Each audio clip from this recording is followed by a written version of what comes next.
오늘 볼 하나님의 말씀 창세기 4장 5절부터 8절의 말씀을 제가 봉독하겠습니다. 아벨은 가인과 그의 제물은 받지 아니하신지라 가인이 몹시 분하여 안색이 변하니 여호와께서 가인에게 이르시되 내가 분하여 함은 어찌 됨이며 안색이 변함은 어찌 됨이냐 내가 선을 행하면 어찌 낯을 들지 못하겠느냐 선을 행하지 아니하면 죄가 문에 엎드려 있느니라 죄가 너를 원하나 너는 죄를 다스릴지니라 가인이 그의 아우 아벨에게 말하고 그들이 들에 있을 때에 가인이 그의 아우 아벨을 쳐 죽이니라. 아멘. 할렐루야. 오늘 또 저와 여러분의 가정, 자녀 그리고 하는 모든 일들마다 하나님의 도우시는 손길이 함께 하시길 주님의 이름으로 축복합니다. 또 몸이 아프다든지 또 부득이한 사정이 있어서 병상이나 있는 곳에서 영상으로 예배드리는 우리 성도들에게도 같은 은혜가 함께 하시길 바랍니다. 지난주 설교 제목이 기회였습니다. 오늘도 설교 제목이 기회입니다. 그래서 기회 1, 기회 2입니다. 우리들에게는 살면서 모든 사람에게 몇 번의 기회가 온다고 그래요. 우리는 그 기회를 죽음도 그 가치를 훼손할 수 없는 것을 위해 쓸 수 있어야 됩니다. 사람들이 살면서 간절히 원하는 것들, 저거 꼭 있으면 좋겠다는 것들이 사실은 대부분 죽음 앞에 아무 의미가 없고 그 가치가 없는 것들이 대다수예요. 우리는 죽음도 그 가치를 훼손할 수 없는 그것을 위해서 인생에 주어지는 기회들을 잘 사용할 수 있어야 됩니다. 그래서 지난주에는 죽음도 훼손할 수 없는 가치가 하나님을 예배하는 거였어요. 그래서 이 예배를 축복의 기회로 삼아야 된다라는 말씀을 드렸습니다. 오늘은 한번 따라 하십시다. 바로잡을 수 있는 기회. 살다 보면 인간관계가 어긋나기도 하고 몸이 또 망가지기도 하고 또 영적으로 문제가 있어서 하나님과 나 사이에 어긋나기도 하고 그럴 수 있어요. 그럴 때마다 하나님은 우리에게 경고하시면서 기회를 주십니다. 바로잡을 수 있는 기회. 그 기회를 놓쳐선 안 됩니다. 지난주에도 설명드린 것처럼 오늘 본문을 보니까 하나님께서 가인의 동생 아벨과 그의 제물은 받으셨는데 가인과 그의 제물은 받지 않으셨어요. 여러분 이때가 참 중요합니다. 이때가 참 중요합니다. 이때 가인은 왜 하나님께서 내 동생과 동생의 제물은 받으시고 나와 나의 제물은 받지 않으셨을까? 이걸 생각해야 되는데 그렇지 못했어요. 오늘 본문 창세기 4장 5절 같이 한번 읽어봐 주세요. 가인과 그의 제물은 받지 아니하신지라 가인이 몹시 분하여 안색이 변하니. 하나님이 그의 예배를 받지 않으셨다면 내게 무슨 문제가 있을까? 왜 받지 않으셨을까? 이거 생각해 봐야 되는데 바로 그 순간에 안색이 변하고 울그락불그락 막 분을 내는 거예요. 성도 여러분, 증상과 현상에 민감하셔야 돼요. 증상과 현상에 민감하면 대처할 수 있고 큰 위기를 피할 수 있습니다. 예를 들면 내 몸이 예전 같질 않아요. 자꾸 쉽게 피로해지고 또 음식이 입맛이 없고 소화가 잘 안 되고 변을 잘 못 보고 빨리 검사를 가셔야지요. 내 몸에 그런 증상이 나타나면 빨리 검사해서 큰 병을 예방하셔야 돼요. 부부끼리도 그래요. 아내의 얼굴에 웃음이 사라졌어요. 다정다감하게 생글생글하게 맞이하던 아내가 쌀쌀해졌어요. 남자들이 무뎌가지고 저를 포함해서 그게 무슨 뜻인지 잘 몰라요. 생일을 그냥 지나쳤다는 뜻이에요. 민감하셔야 돼요. 부부 사이에 무슨 문제가 있진 않나. 신앙생활도 마찬가지예요. 예배가 참 즐겁고 예배 시간에 오늘도 하나님께서 저 앞에 세운 목사를 통해서 무슨 말씀을 내게 하실까? 목사의 말을 들으러 오는 게 아니라 목사를 통해 주신 하나님의 음성을 사모하는 마음으로 와야 되는데 예배가 귀찮아져. 교회에 무슨 예배가 이렇게 많은 거야? 이렇게 모임은 많은 거야? 옛날에 막 받은 은혜가 감사해서 막 헌금을 즐거움으로 드리고 그랬는데 이제는 맨날 목사는 왜 헌금 설교만 하는 거야? 막 그런 게 아깝고 감사가 사라지고 원망과 불평이 막 나오고 그러면 심각하게 자기 영적 상태를 살펴야죠. 영혼이 잘 돼야 범사가 잘 되고 강건해지는데 영혼의 문제가 어긋나 버리니까 범사가 꼬이는 거고 몸에도 문제가 생길 수 있는 거잖아요. 그래서 여러분 증상에 민감하시고 진단을 정확히 하셔야 되고 처방을 잘 받으시고 겸손히 복용을 잘 하셔야 돼요. 증상에 민감하셔야 돼요. 그리고 정확한 진단을 하셔야 돼요. 오진하면 안 돼요. 그리고 돌팔이 만나면 안 되지요. 최고의 명의를 만나서 처방을 잘 받으시고 겸손하게 복용을 잘 하셔야 됩니다. 여러분 그 증상에 무디었고 그 증상에 대한 원인을 제대로 파악하지 못해서 더 심각해진 경우가 성경에 종종 나와요. 사무엘상 4장에 보니까 이스라엘이 블레셋 사람들과 전쟁을 해요. 이스라엘이 대패합니다. 그때 죽은 군인의 숫자가 4,000명가량 됐어요. 패배하고 돌아온 이스라엘 백성들을 보고 이스라엘 장로들이 이런 이야기를 합니다. 사무엘상 4장 3절이에요. 백성이 진영으로 돌아오매 이스라엘 장로들이 이르되 여호와께서 어찌하여 우리에게 오늘 블레셋 사람에게 패하게 하셨는가? 여러분 자기들이 패해놓고 여호와께서 패하게 하셨대요. 이거부터가 벌써 생각이 잘못된 거잖아요. 여호와께서 어찌하여 우리에게 오늘 블레셋 사람에게 패하게 하셨는고? 그러면서 이제 어떤 처방을 내렸느냐? 여호와의 언약궤를 실로에서 우리에게 가져다가 우리 중에 있게 하여 그것으로 우리를 우리 원수의 손에서 구원하게 하자. 여러분 이거 바른 처방이 아니었었어요. 잘못된 처방이었어요. 그 결과는 아주 비참했습니다. 사무엘상 4장 10절부터 11절 보세요. 다시 이제 두 번째 전쟁이 벌어졌는데 이스라엘이 이번에도 패합니다.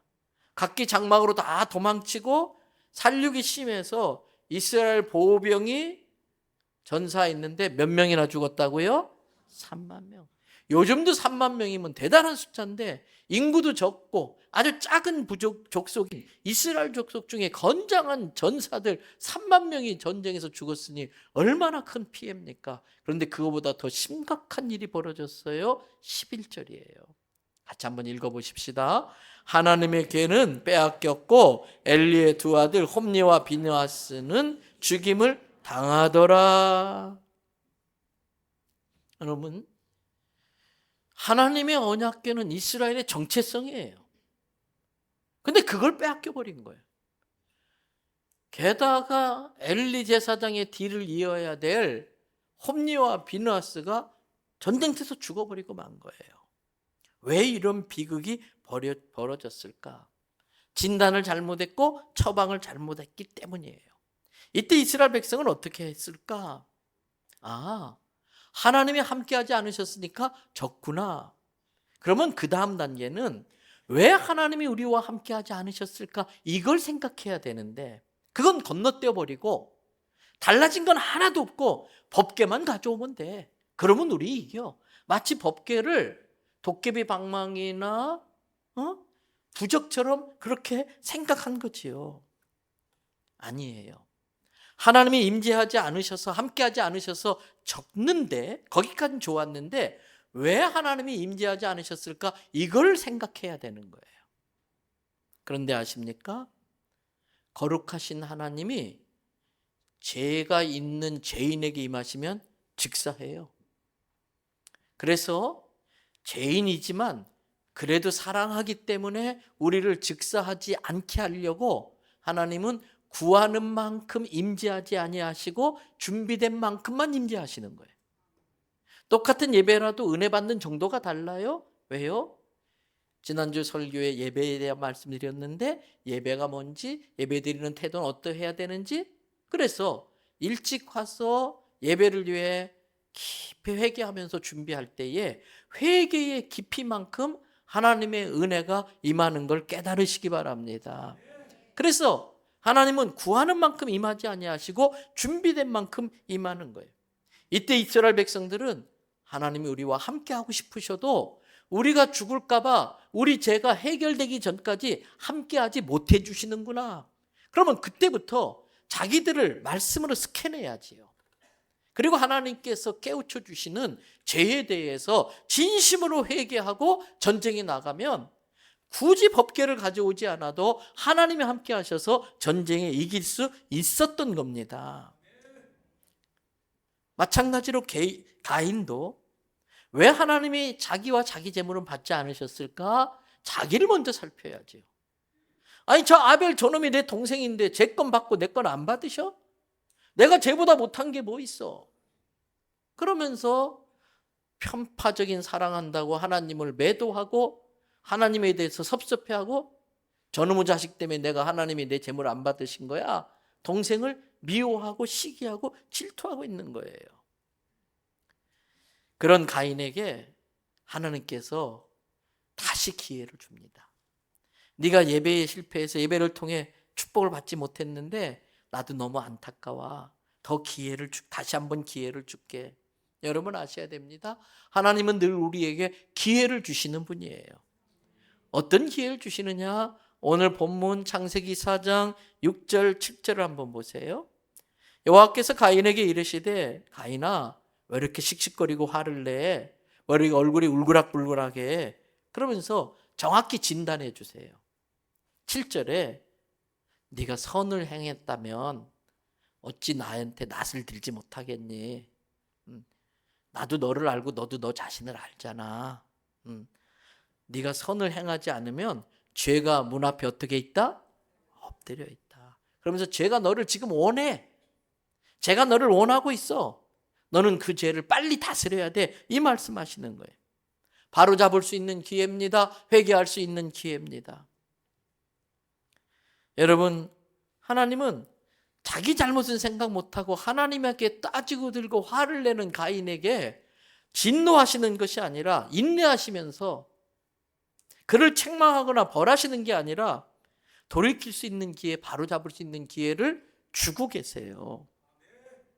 여러분, 우리도 마찬가지입니다. 저를 포함해서 우리 사람들은요, 회개라는 걸 잘 안 해요. 왜 그럴까요? 저를 포함해서 우리 사람들은요, 대개 자기는 별 잘못이 없다고 생각해요. 자기는 옳다라고 생각해요. 나는 잘못한 게 없는데 내 아내가 문제고, 나는 잘못한 게 없는데 내 남편이 성질이 지랄 맞고, 다 그렇게 생각하는 거예요. 그러니까 자기는 잘못했다고 생각 안 하니까 회개할 필요를 못 느껴요. 여러분, 하나님은 우리가 말씀을 통해 자기를 살피고 이런 예배를 통해서 주의 음성을 들으면서 하나님 앞에 내가 나아가지 못하고 또 하나님이 나한테 임재하고 싶은 만큼 임재하지 못하게 만드는 게 뭔지를 깨닫고 그걸 회개하길 원하시는 거예요. 바로잡고 돌이킬 수 있는 기회를 주시는 거예요. 그 기회를 놓치면 안 됩니다. 잡아야 됩니다. 그 기회를 놓치면 후회할 일이 생겨요. 후회할 일이 생겨요. 후회할 일이 생기기 전에 회개하는 게 영성이고 그게 지혜입니다. 회개는 뭡니까? 여러분, 내가 죄인임을 깨닫고 그걸 인정하는 거예요. 시인하는 거예요. 그리고 내 입술로 하나님 앞에 나의 죄를 고백하면서 용서를 구하는 거예요.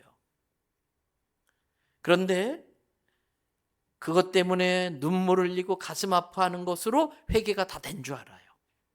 아니에요.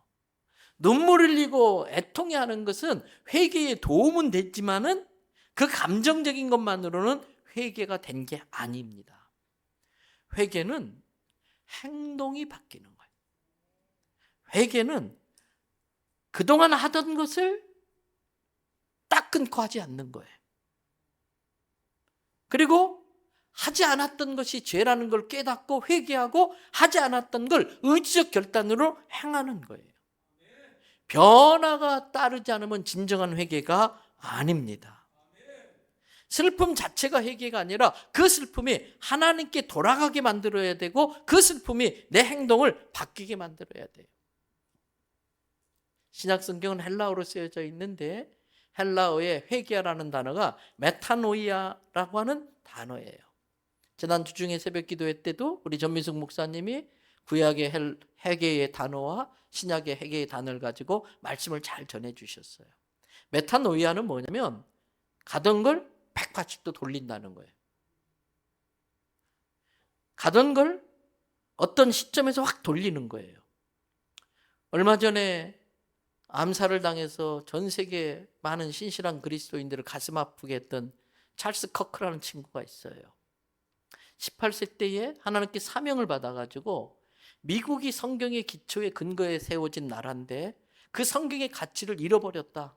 그래서 자기는 젊은이들을 성경의 가치 가운데 새로 세워야겠다. 그래서 미국의 전역 대학을 다니면서 1대1로 많은 사람들과 함께 대화하면서 우리가 어떤 상태인지 어떤 죄를 저질렀는지 어떻게 구원받는지 막 복음을 전하는데 그 친구가 만든 단체 이름이 터닝 포인트예요.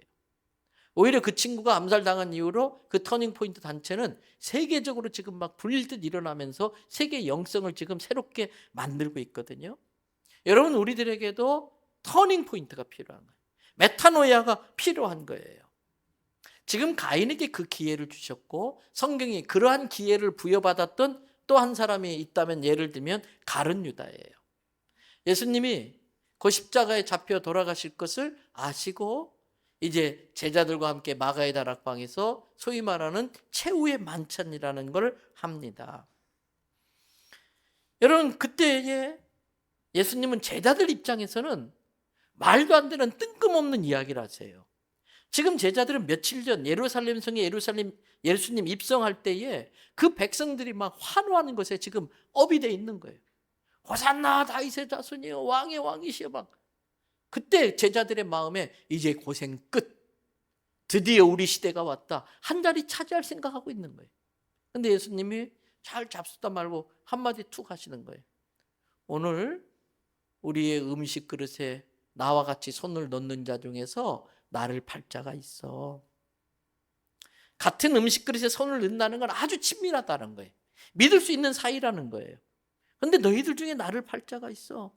이미 그때는 가룟 유다가 예수님을 제사장과 함께 은 30냥에 넘기기로 거래하고 그 은 30냥을 받아온 상태였을 거예요. 여러분, 이 말씀은 지금이라도 안 늦었어. 가룟 유다야, 돌아서, 그 말씀이에요. 제자들이 예수님 무슨 말씀이세요? 저는 아니지요? 그런 나쁜 놈이 있어요? 저는 아니지요? 막 확인하는 거예요. 근데 가룟 유다도요, 얼마나 뻔뻔한지 보세요. 마태복음 26장 25절이에요. 같이 읽어봐 주십니다. 예수를 파는 유다가 대답하여 이르되 랍비여, 나는 아니지요? 대답하시되 내가 말하였도다 하시니라. 이 내가 말하였도다, 이게 중요해. 나와 같이 음식 그릇에 손을 넣는 자가 나를 팔 자다. 이때 회개하길 바랬어요. 이때 돌이키를 바랬어요. 그런데도 뻔뻔하니까 예수님이 아주 다이렉트로, 단도직입적으로 너야, 그 말해 주는 거예요. 마지막까지 스스로 돌이킬 수 있는 기회를 주시고 있는 거지요. 근데 가룟 유다는 이 회개할 기회를 날려버렸어요. 나중에 뒤늦게 후회를 해요. 회개를 한 게 아니라 후회를 해요. 그리고 제사장들을 찾아가서 은 30냥을 돌려주려고 하니까 그에게 돌아온 말이 이거예요. 마태복음 27장 4절을 보세요. 이르되 나 가룟 유다가 죄 없으신 예수님의 피를 파는 죄를 범했다. 이거 도로 가져가라. 그러니까 이 제사장들이 야, 이게 우리하고 무슨 상관이야? 우리 모르는 일이야. 네가 저지른 일이니까 네가 책임져. 그리고 돌아가는 거예요. 결국 아시는 것처럼 가룟 유다는 스스로 해서는 안 될 선택을 했어요. 어쩌면 예수님 판 것보다 더 잘못된 선택일 수도 있겠지요. 그런데 사도행전 1장 18절은 그것도 모자라서 가룟 유다의 최후가 어땠는지를 우리에게 전하고 있어요. 이 사람이 불의의 싹스로 밭을 사고 후에 몸이 곤두박질하여 배가 터져 창자가 다 흘러나온지라. 그 밭이 사고 싶었나 봐요. 저 밭이 욕심이 났던가 봐요. 그 돈이 없으니까 예수님을 은 30에 팔아서 그 돈으로 밭을 샀나 봐요. 근데 그 밭에서 나무에 목을 맸는데 그 나무가 부러지면서 고꾸라져 떨어지면서 창자가 배가 터져버리고 창자가 쏟아져 나온 거예요. 비참하잖아요. 그런데 아십니까? 이게 우리의 모습일 수도 있어요. 내가 이렇게 될 수도 있다는 뜻이에요. 오늘 본문의 가인으로 돌아오십시다. 가인도 마찬가지예요.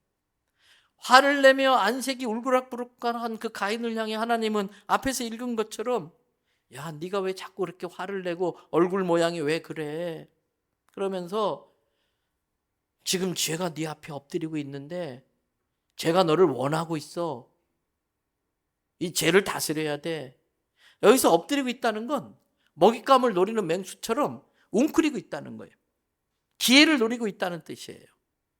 원어적인 의미는 너를 지금 지배하려고 그래, 통제하려고 해, 그런 뜻이에요. 죄가 우리를 지배하고 통제하려고 한다는 거예요. 그래서 굉장히 위험한데 아직 늦지 않았어. 너를 원하는데 네가 죄를 다스려버리면 돼. 지금 그 말씀 해주고 있는 거예요. 여기서 우리는 회개가 뭔지 알 수 있어요. 이미 터진 일을 수습하는 게 회개가 아니고 죄가 지배하기 전에 거기서 벗어나는 거예요. 죄가 지배하기 전에 방향을 돌이키는 거예요. 여러분, 하나님은 자기를 깨닫지 못하고 분노하는 그 가인에게 하나님이 책망하는 게 아니라 아직도 기회는 있어. 이 기회 놓치면 안 돼. 지금 그 말씀하는 거예요. 근데 가인은 그 기회를 날려버려요. 근데 그걸로 끝나는 게 아닙니다. 회개의 기회를 놓치면요, 우리 마음이 더 강팍해져요. 더 완악해져요. 더 뻔뻔해져요. 야고보서 1장 말씀을 한번 8절 말씀 보세요. 이 가인이 어떻게 더 강팍해지나?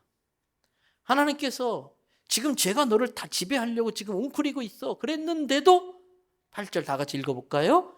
가인이 그의 아우 아벨에게 말하고 그들이 들에 있을 때에 가인이 그 아우 아벨을 쳐 죽이니라. 여기에서 이 말씀 띄워놓으세요. 그 아우 아벨에게 말하고, 이 말하고에 담겨 있는 게 다정다감이에요. 아우야, 내가 너 좋아하는 거 알지? 아우야, 내가 너 사랑해. 아우야, 나랑 저기 들판에 놀러 나가자. 사단은 늘 이렇게 접근해요. 그래서 넘어가는 거예요. 속이는 거예요. 착각하는 거예요. 사단은 태생 자체가 거짓말쟁이거든요. 내가 너 사랑해 그래 놓고 돌로 아벨의 뒤통수를 쳐서 죽여버려요. 하나님이 경고했는데 오히려 더 강팍해졌잖아요. 야고보서 1장 15절의 말씀 다 같이 한번 읽어봅시다. 욕심이 잉태한 즉 죄를 낳고 죄가 장성한 즉 사망을 낳느니라. 여러분, 미움이 살인으로 장성하게 성장해버렸어요. 여기서 우리는 죄가 자란다는 걸 알아야 돼요. 때문에 싹이 자라기 전에 싹이 나면 싹둑 잘라버리는 결단이 있어야 돼요. 늘 우리 속에 욕심이 잉태할 수 있어요. 그런데 이거는 하나님이 우리가 생존해 갈 수 있도록 주신 생존적 본능이에요. 욕심이 없으면 안 돼요. 그런데 그 욕심을 다스릴 줄 알아야 됩니다. 욕심을 다스리면 의욕이 됩니다. 욕심을 다스리지 못하면 탐욕이 됩니다. 의욕은 우리를 성숙시킵니다. 탐욕은 우리를 사망으로 끌고 갑니다. 여러분, 가인이 하나님이 기회를 줬는데 오히려 강팍해가지고 오히려 동생을 죽여버렸잖아요. 여러분,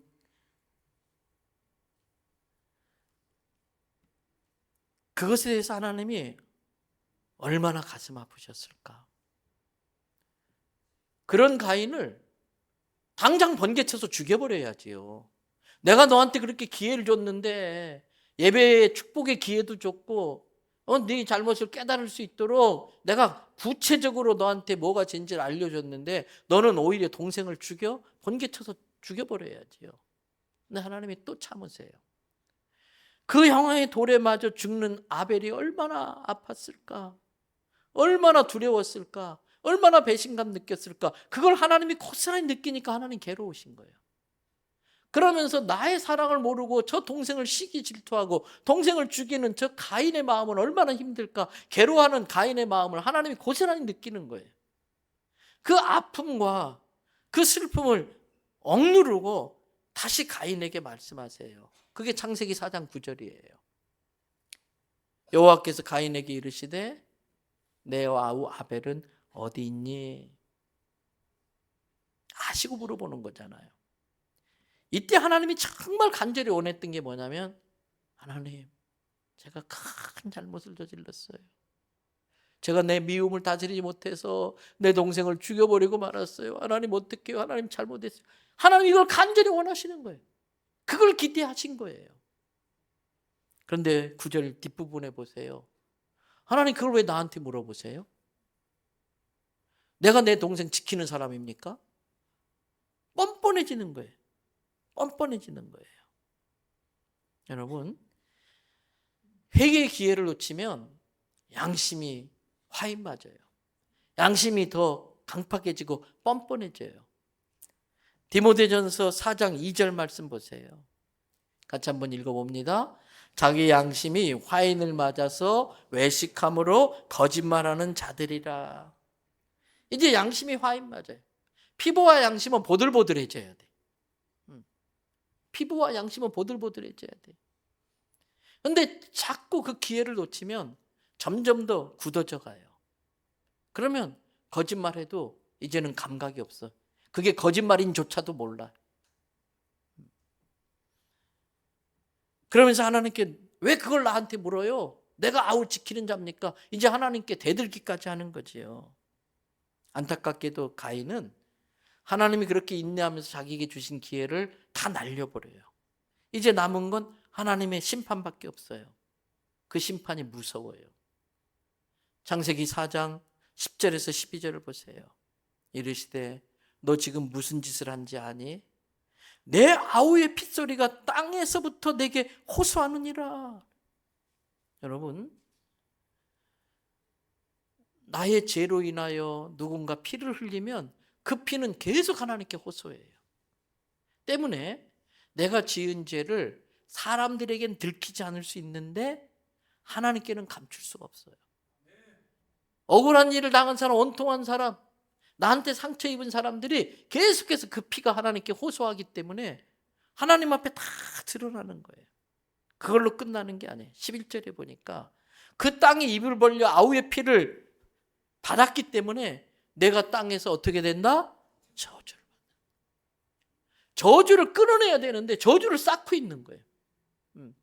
뭐가 저주인가? 12절 보세요. 네가 밭을 갈아도 땅이 다시는 그 효력을 내게 주지 아니할 것이요. 뭐가 은혜인지 아세요? 우리가 이렇게 노동할 때에 곡식이 자라고 열매도 맺어지는 게 은혜예요. 근데 수고하고 땀을 흘려도 도와주질 않아. 효력이 나질 않아. 게다가 너는 땅에서 피하며 유리하는 자가 되리라. 사방에서 그 아벨의 피가 호소하기 때문에 거할 곳이 없으니까 늘 이 눈치 보고 저 눈치 보고 이리 갔다 저리 갔다 방황하는 거예요. 방황하는 거예요. 평안이 없어요. 안식이 없어요. 늘 불안하고 긴장하고 초조하고. 여러분, 왜 하나님께서 가인에게 이렇게까지 할 수밖에 없었을까? 가인이 참 구제불능이구나 하는 것을 그 다음 성경 구절을 읽어보면 알 수가 있어요. 창세기 4장 13절부터 14절을 보니까 가인이 하나님께 말해요. 하나님, 내 벌이 너무 무거워요. 자기가 아벨 죽여놓고 내 벌이 너무 무거워요. 그리고 14절에 보세요. 이 진문에서 나를 쫓아내면 내가 주의 낯을 뵙지 못하리니. 여러분 성경에 주의 얼굴빛을 내게 비추시고 주의 얼굴을 이곳에 향하고 이런 표현이 있잖아요. 이 예배가 주의 낯을 뵙는 거잖아요. 가인이 이걸 아는 거예요. 그런데 내가 이렇게 쫓겨나면 주의 낯을 내가 뵙지 못하는데, 그러면 내가 땅에서 늘 도망다니며 유리하는 자가 될지라. 주의 얼굴꽃을 비춘다, 주의 얼굴낯을 뵌다, 이거 뭐냐면 하나님이 지킨다는 뜻이에요. 감히 누가 건드려 하나님이 지켜주는데. 근데 이 죄로 말미암아 하나님과의 관계가 단절되니까 하나님이 그의 얼굴빛을 비추지 않으시면 만만하게 보는 거예요.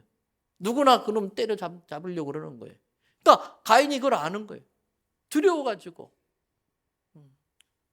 그러면서 물은 나를 만나는 자마다 나를 죽이겠나이다. 여기서 가인의 그 실상이 뭐냐면 자기 죄에 대한 애통보다 자기가 받게 될 벌이 중하다고 생각하고 자기 안전 먼저 걱정하는 거예요.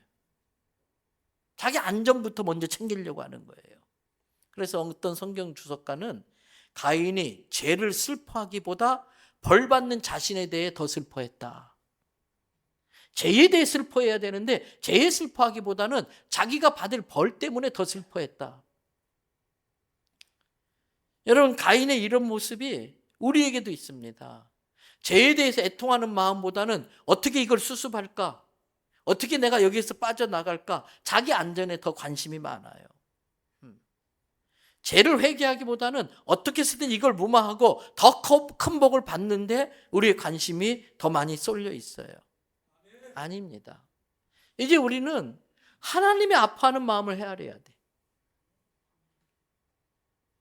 정에게 돌에 맞아 죽는 그 아벨을 바라봐야 되는 하나님의 마음. 동생을 시기하면서 동생을 죽이기까지 강팍해지고 그렇게 기회를 주는데도 하나님한테도 내가 아우를 지킨다니까 그 대드는 그 가인을 봐야 되는 하나님의 마음. 전에도 말씀드렸어요. 부모는 자식의 못 볼 꼴을 봐내는 게 부모잖아요. 자식의 못 볼 꼴을 봐내고 기다려주는 게 부모거든요. 하나님도 지금 나의 못 볼 꼴을 지금 봐주면서 기다리면서 기회를 주는 거예요. 그 기회를 날려버리면 안 되는 거지요. 여러분,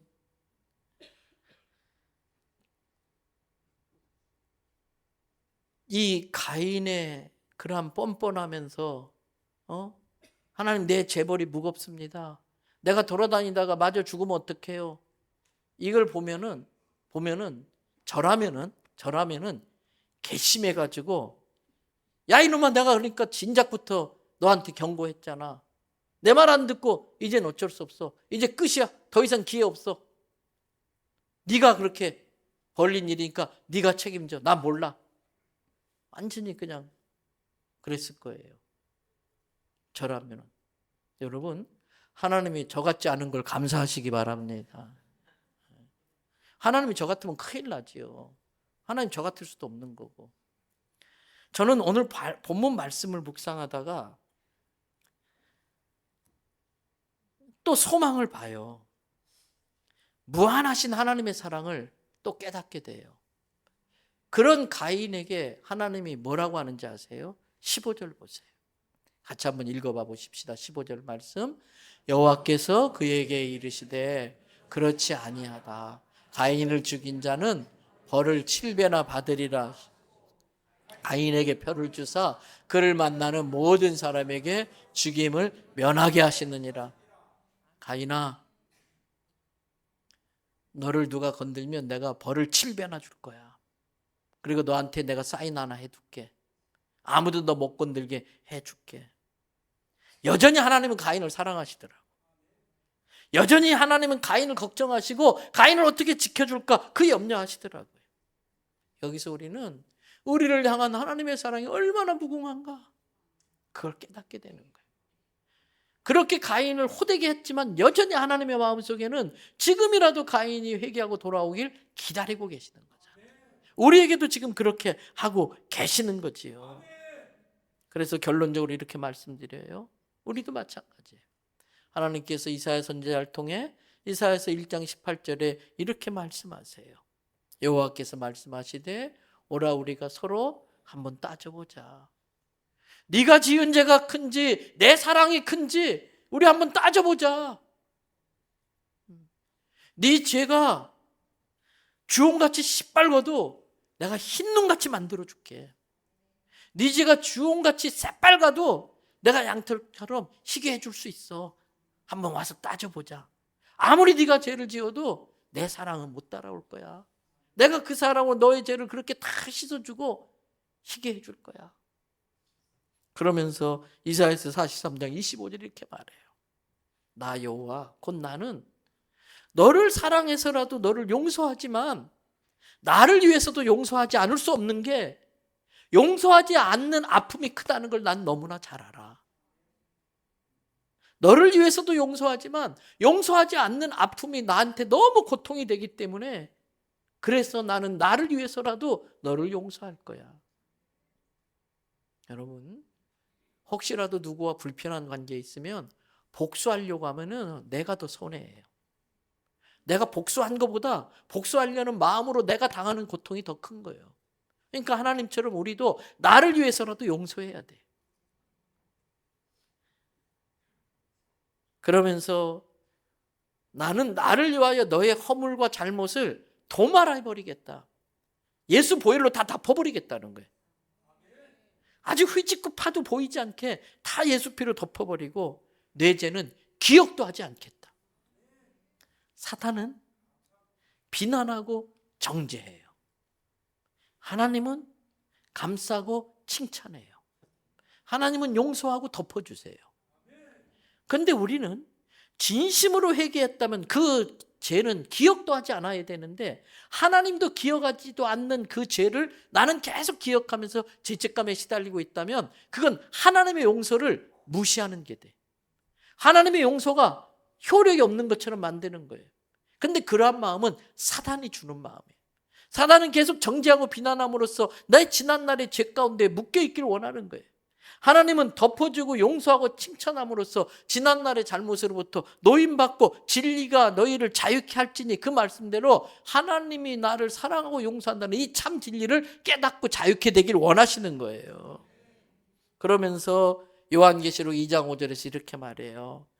네가 어디서부터 잘못됐는지 한번 돌아봐라. 네가 어디서부터 잘못됐는지, 뭐가 문제인지, 뭐가 잘못인지 하나님의 말씀으로 너를 스캔하면서 다시 한번 돌아보고 회개하고 처음 행위를 가져라.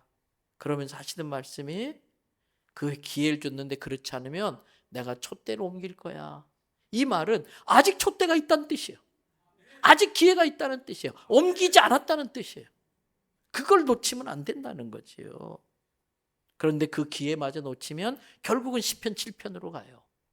시편 7편 11절과 12절에 하나님은 의로운 재판장이시라 나를 사랑하지만 내 죄에 대해서는 매일같이 분노하고 계세요. 내 지은 죄보다 하나님의 사랑이 커서 지금 미루고는 있지만 죄에 대해서 하나님이 묵과하거나 가만히 있는 건 아니고 매일같이 죄에 대해서는 분노하고 계시는 거예요. 그러면서 12절에 그렇게 기회를 줬음에도 결국 끝까지 회개하지 않으면 하나님이 지금 뭐하고 계세요? 칼을 갈고 있어요. 슥슥 칼을 갈고 있어요. 그리고 그의 활을 이미 당겨서 놓기 직전이라는 거예요. 예수님은 이거를 도끼가 나무 뿌리에 놓였다 이렇게 말씀하기도 하셨어요. 그러므로 사랑하는 성도 여러분, 저를 포함해 우리 모두는 이번 한 주 동안 내가 어디서부터 잘못됐을까? 하나님 보실 때 내가 회개할 게 뭘까? 내가 뭘 바로잡아야 될까? 내가 뭐를 고쳐 먹어야 되나? 내 마음도 내 생각도 내 행위도 한 주 동안 계속 살피셔야 돼. 그래서 하나님이 이렇게 기회를 주셨을 때에 그 기회를 잡고 하나님 앞에 바로 섰고 나로 인하여 돌 맞은 아벨, 나로 인하여 상처 입은 아벨. 여러분 성경은 미움도 살인이라고 그랬어요. 예수님이 미움도 살인이라고 그랬어요. 나 때문에 힘들어하는 아벨과의 관계도 회복하셔야 돼. 그래서 주님 앞에 우리가 당당히 설 수 있게 되기를 주님의 이름으로 축복합니다.